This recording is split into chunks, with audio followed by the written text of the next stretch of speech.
What are we gonna do tonight, O.C.G? Well, the same thing we try to do every night, Bertram. Take over the world. I mean, YouTube. Take over YouTube.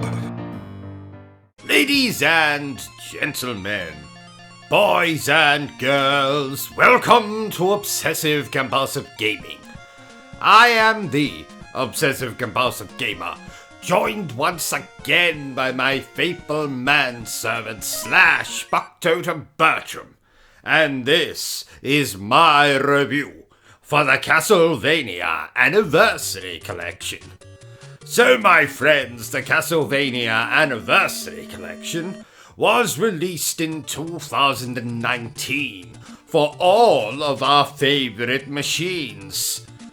But sadly, not for that weird electrical thing shaped like a rabbit that mother keeps in her handbag. No.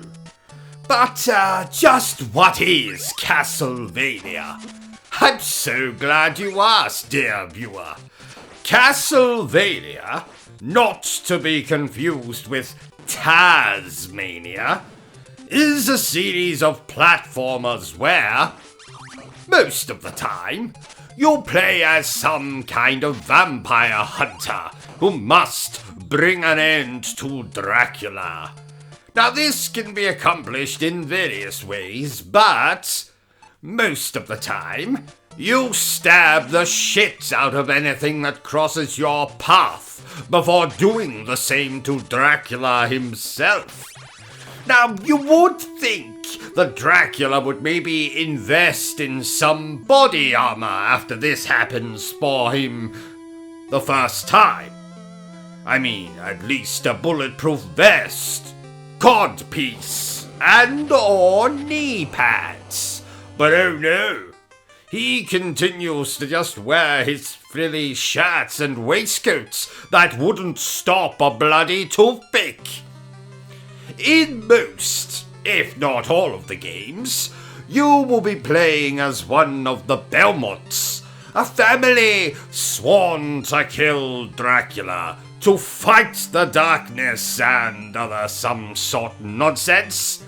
Now, the Belmont's main weapon of choice is a whip, which proves two things, dear viewer. One, they are certainly a kinky bunch. And two, they most likely cosplay as Catwoman in their spare time. But what about a wooden stake, you might be thinking? Isn't that the weapon of choice when fighting a vampire? Well, not for the Belmonts, apparently. In fact, I have a little theory about the infamous wooden stake that I'd like to share with you now.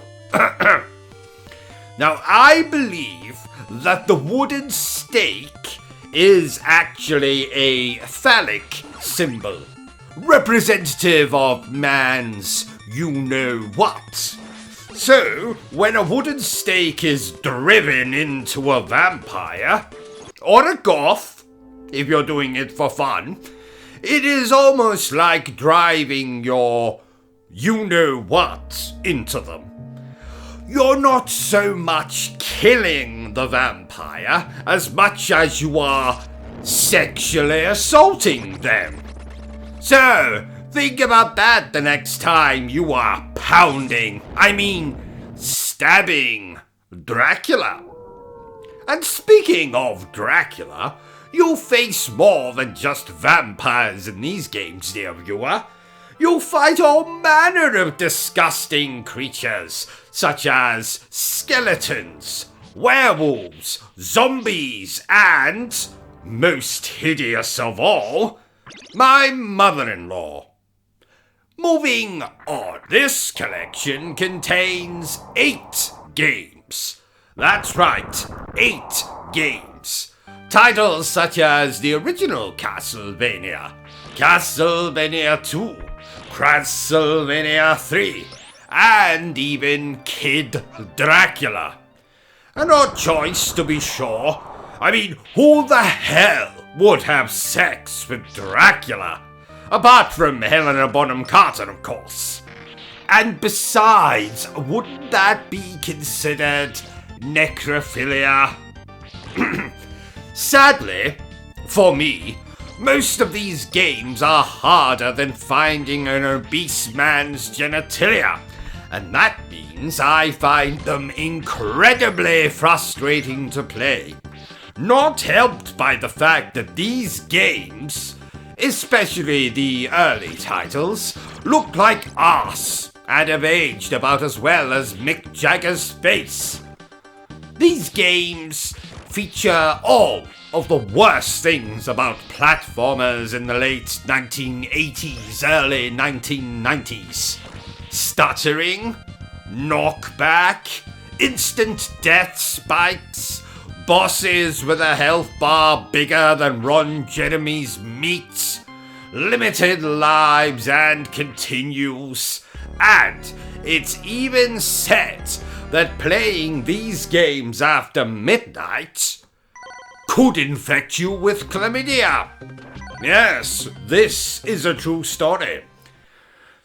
The only two games of any real note in this collection are Super Castlevania 4 and Castlevania Bloodlines. While we're on the topic, why the hell did Nintendo insist on putting the word super in front of so many of their games?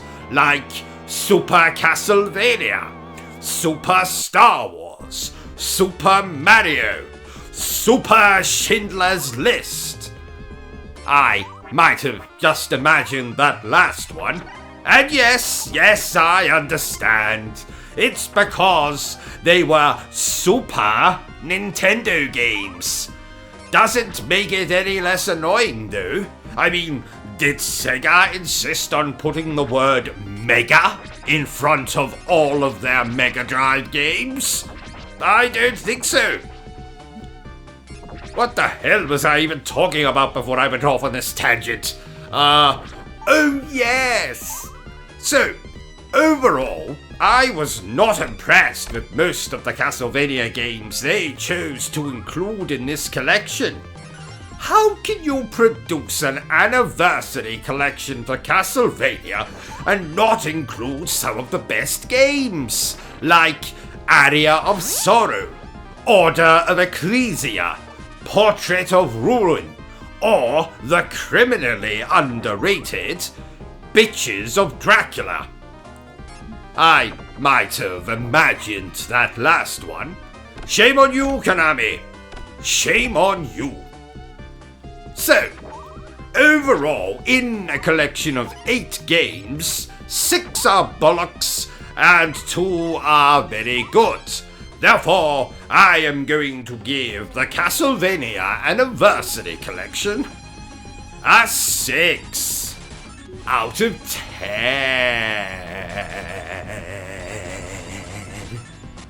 And there you have it, ladies and gentlemen, my review for the Castlevania Anniversary Collection. If you enjoyed this little review of mine, don't forget to give me a thumbs up. If you haven't enjoyed it, well then, feel free to give me a thumbs down. Don't forget to hit that like, subscribe, bell button thingy, please. Share the video out to your friends and to your family. Even to your enemies, I'm sure they'll get a chuckle at this. But remember the single most important thing I always tell you, dear viewer, and that is to always stay obsessed with gaming. Yes. Now, if you'll excuse me, I'm off to get something for this chlamydia. Serves me right for playing Castlevania Bloodlines at 1 o'clock in the morning.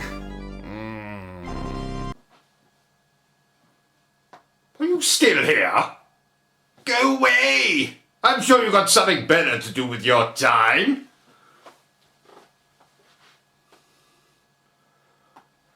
No, seriously. Piss off! Be gone! Au revoir! Auf Wiedersehen!